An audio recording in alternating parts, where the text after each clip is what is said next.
Capítulo 4. Cuando en 1557 la corte de don Andrés Hurtado de Mendoza.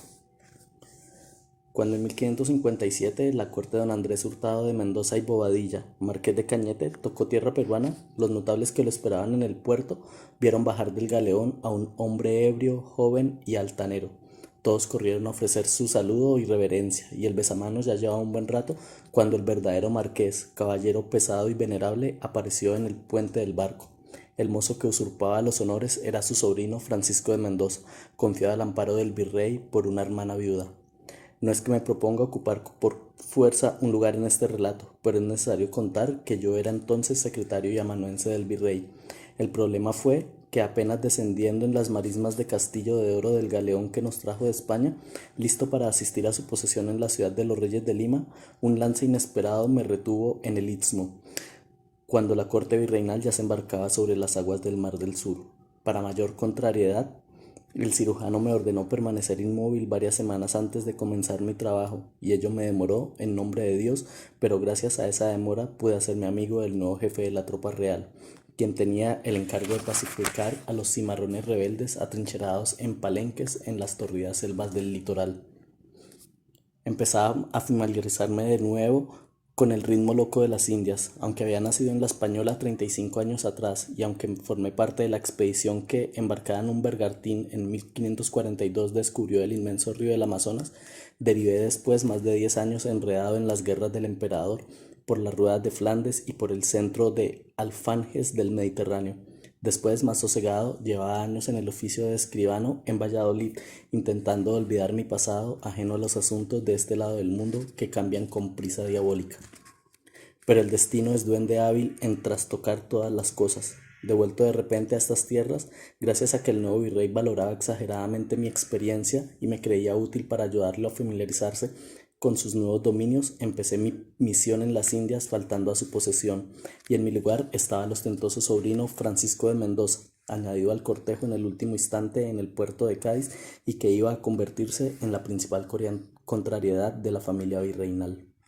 Se hizo notar desde el comienzo por su inclinación a embriagarse y protagonizar sonoros escándalos, por sus atropellos a los indios y por su tendencia a rivalizar con todo el mundo, haciéndose rendir honores excesivos como miembro de la corte del virrey. Ya venía de España amonestado por asediar a mujeres con dueño y una daga celosa le había marcado el pecho en un duelo de honor. El marqués le dio rápidamente un cargo en la administración de Trujillo, pero no faltó quien dijera que el virrey conocía muy bien al sobrino y procuraba mantenerlo lo más lejos que fuera posible. Era inevitable que, apenas llegado, el muchacho pusiera los ojos codiciosos sobre la mujer más bella que había en Trujillo, a la que vio cruzar un día rumbo a la iglesia con sus criadas y salir como una aparición de la silla de manos para entrar en la penumbra del templo. Y por supuesto, esa mujer de 28 años y extraña belleza, a la vez salvaje y lujosa, poderosa y discreta, no era otra que Inés, la huérfana de Atienza, la princesa mestiza de Pedro de Arcos. Francisco de Mendoza empezó a cortejarla de un modo insistente e impúdico. Gritaba torpezas a su paso en pleno día, le enviaba cartas insinuantes con la servidumbre, cantaba con mala voz a su balcón en las noches sin preguntarse siquiera si el marido estaría en la casa. Algunas gentes que estaban esperando la ocasión de hablar de Inés y acusarlo de algo encontraron su oportunidad. Nadie ha sido capaz de demostrar que ella correspondiera a los requerimientos del funcionario, pero incluso ella, que era altanera y mandona, debió guardar la compostura y asumir la cortesía que corresponde a las pretensiones del sobrino de un virrey, y el propio Pedro de Arcos, que supo solamente lo que echaban a volar los rumores, al comienzo dejó pasar las cosas, esperando que la fiebre caprichosa del sobrino pasara sin más ruido. Pero los hechos se hicieron notorios porque Mendoza se embriagaba con facilidad, de modo que Pedro de Arcos le advirtió cierto día en privado que no los fastidiara. Una segunda vez lo increpó en plena calle, y cuando la provocación se presentó de nuevo, desafió a Francisco de Mendoza a un duelo de honor. Padrinos solemnes fueron y vinieron. Inés de Atienza se encerró consternada. Los viejos encomendederos se crisparon, los vecinos echaron a volar nuevos rumores y el duelo se cumplió con tan mala suerte que Pedro de Arcos quedó malherido por Mendoza y esa misma noche cambió el lecho codiciable de Inés por una fría tumba de las montañas. Si el duelo fue a espada o a mosquete, nunca logré saberlo, porque por los días en que llegué a tener confianza con ella, no me atreví a mencionarle aquella historia turbia y dolorosa. El virrey no ignoraba que su pariente se había ido creando fama de pendenciero en los cuarteles y en las tabernas, pero nunca esperó que el primer acto de la familia virreinal en las Indias fuera un crimen.